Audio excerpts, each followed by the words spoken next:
રાષ્ટ્રીય હિન્દુ યુવા સંગઠનના દ્વારા ભાઈ શ્રી રઘુવીરસિંહભાઈ દ્વારા દર વર્ષે નૂતન વર્ષ સ્નેહ મિલનનું આયોજન થતું હોય છે. એ જ પ્રકારે આ વખતે પણ અહીં નૂતન વર્ષ સ્નેહ મિલનનું આયોજન થયું.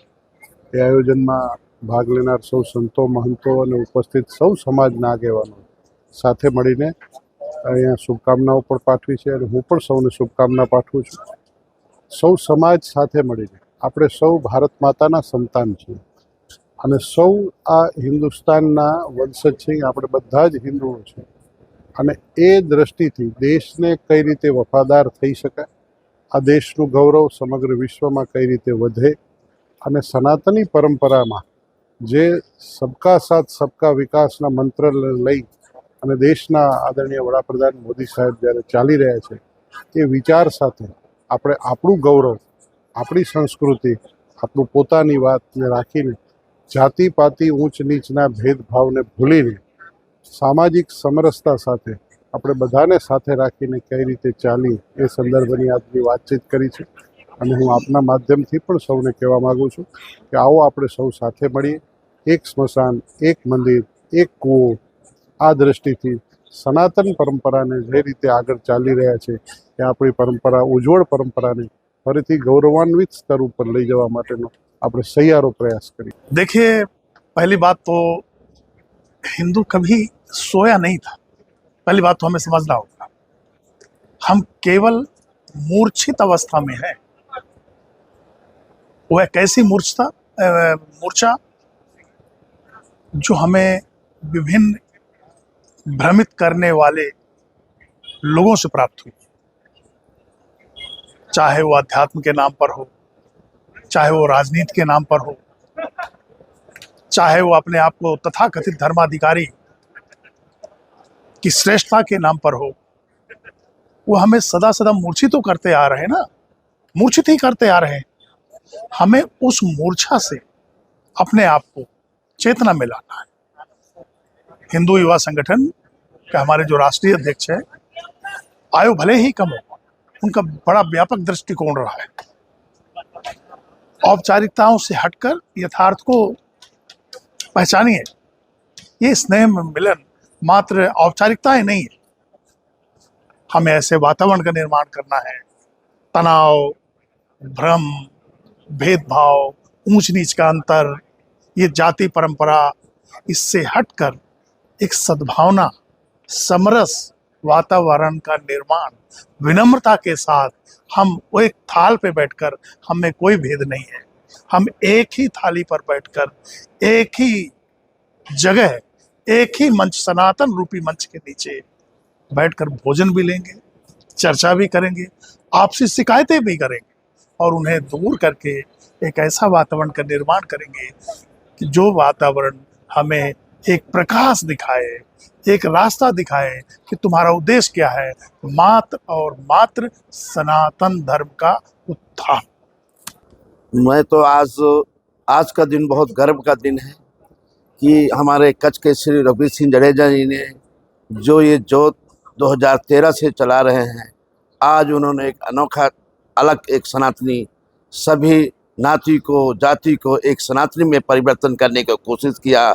ऐसा कार्य इनको हम यही कहेंगे, ये देश में ऐसी एक हवा चल रही है और ये हमारा हिंदू संगठन इसी जाति नाती को समाप्त करके पूरा देश में सनातनी की हवा होनी चाहिए और यही आवाज़ हमारे रघुवीर सिंह जडेजा पूरे देश में कर रहे हैं।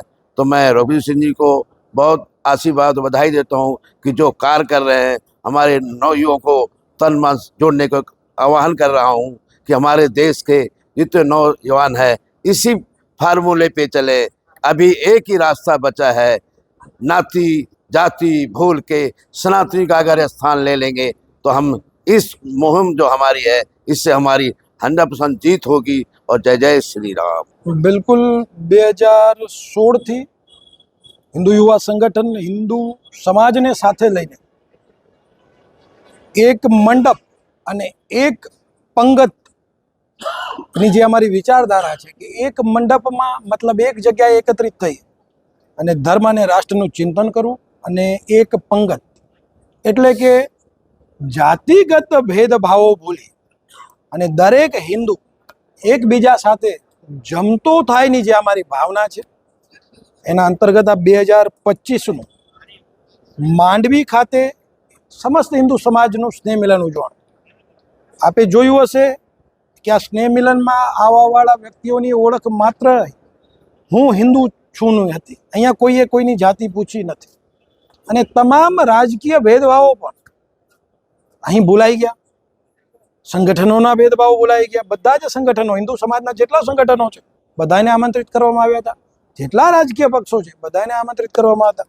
સંતો પણ, મતલબ ધર્મ પણ જ્યારે મંચ ઉપર ઉપસ્થિત હતું ત્યારે આ સ્નેહ મિલનના માધ્યમથી હિન્દુ સમાજને અમે કહેવા માંગીએ છીએ કે હવે સમજવાનો વિષય છે કે કોઈ સાઈન એમડી થયા પછી લશ્કરે તોયબાની કમાન્ડન્ટ બને છે. કોઈ મુજમ્મિલ ડોક્ટર થયા પછી પોતાના ઘરમાં 3000 કિલો આરડીએક્સ રાખે છે.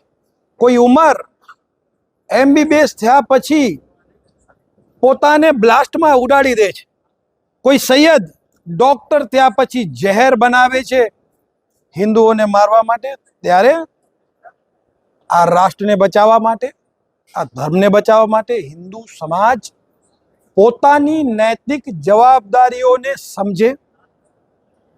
રાજકીય વિચારધારા જે આપણી અલગ અલગ છે એનાથી ઉપર ઉઠે અને જાતિગત ભેદભાવ છે એને ભૂલી અને ધર્મ રક્ષા અને રાષ્ટ્ર નિર્માણમાં લાગી જાય.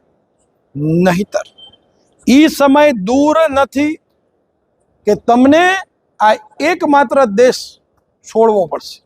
તમારી ધન સંપત્તિ, તમારું ઐશ્વર્ય, તમારું એજ્યુકેશન ત્યાંનું ત્યાં રહી જશે અને કોઈ મુજમ્મિલ, કોઈ સૈયદ કાં તો તમને એની AK-47ની ગોળીથી ઉડાડશે અથવા તમારા ખાવામાં, તમારા પીવામાં ઝેર નાખી અને તમને ખતમ કરશે. એટલે આજનું સ્નેહ મિલન એ ધર્મ રક્ષા માટેનું, રાષ્ટ્ર રક્ષા માટેનું અને માનવતાની રક્ષા માટેનું હતું.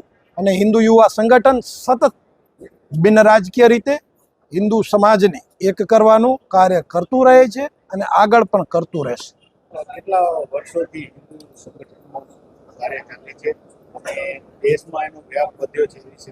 2013થી હિન્દુ યુવા સંગઠનની સ્થાપના થઈ છે અને અત્યારે દેશના લગભગ બધા જ રાજ્યોમાં અમારી ઉપસ્થિતિ છે. અને ત્યાં પણ 2 વર્ષ પહેલાં અમે આવો જે કાર્યક્રમ ઉત્તર પ્રદેશના ચંદોલીમાં કર્યો હતો. ત્યાં પણ 8 થી 10 હજારની સંખ્યામાં હિન્દુઓએ સામૂહિક ભોજન કર્યું હતું. આવા કાર્યક્રમો ગુજરાતમાં પણ અનેક જગ્યાએ થાય છે. કચ્છના પણ દરેક તાલુકામાં આવા કાર્યક્રમોના માધ્યમથી અમે હિન્દુઓને જોડવાનો પ્રયત્ન કરીએ છીએ.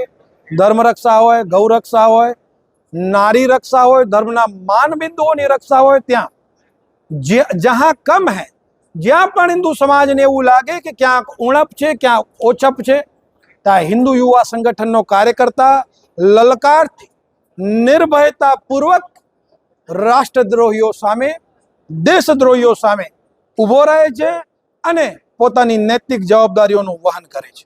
મેં મારા ભાષણમાં પણ કહ્યું કે કોઈ પણ અબ્દુલ કે ઉમર હિન્દુ દીકરીને ઘરમાંથી નથી લઈ જતું, જબરજસ્તી નથી ઉઠાવી જતો.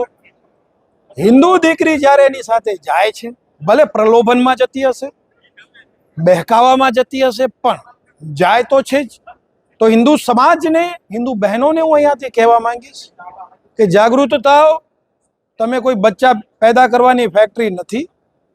તમે જીજાબાઈ અને જયવંતાબાઈ, રાણી લક્ષ્મીબાઈ, ગાર્ગી અને સાવિત્રીની પરંપરાના, સીતાની પરંપરાની જ્યારે તમે વાહક છો, ત્યારે આવા ગૌભક્ષકો સાથે, આવા રાષ્ટ્રદ્રોહીઓ સાથે જઈ અને ક્યાંક ને ક્યાંક તમે તમારા ઘરનું, તમારા સમાજનું અને ધર્મનું અહિત કરી રહ્યા છો, એને નીચું જોવા જેવું કરી રહ્યા છો. ત્યારે બહેનો જાગે.